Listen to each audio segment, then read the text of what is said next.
We are looking again at the spot where the law and the headlines intersect. Attorney Greg Isaacs is here. Thank you for being with us, Greg. It's good to be here, Lori. All right, let's talk about the Twitter takedown. We're talking about Twitter suspending Donald Trump Jr.'s account for a time after he posted a video that's been labeled, Greg, as COVID-19 misinformation. A lot of people have been weighing in on this. They're talking about censorship, worried that that's happening. Where does this stand, though, in the eyes of the law?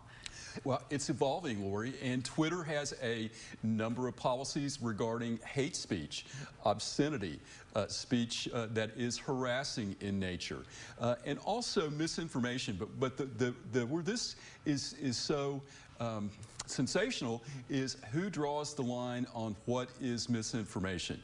And let me tell you, the law as it relates to Twitter, Facebook, all of these internet providers.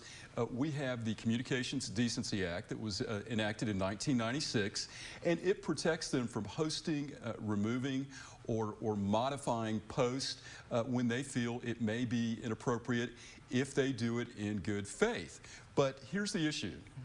President Trump strongly feels that he is being discriminated against because he is expressing his First Amendment right to express his political views. So does this break the First Amendment? Well, it's a tough call. The First Amendment typically only applies to a government actor. But in May of 2020, President Trump issued an executive order. I would encourage people to go online and read that order because it's really amazing.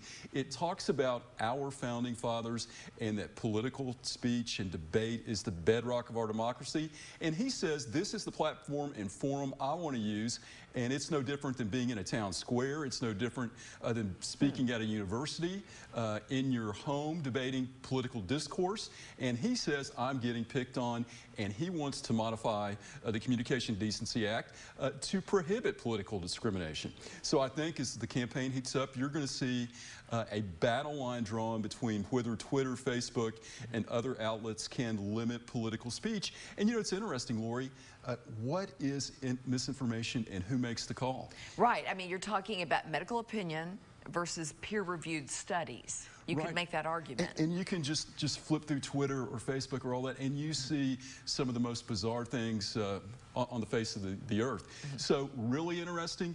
Could the president be right? Maybe so. We'll see. We'll see. Greg, thank you. Thank you.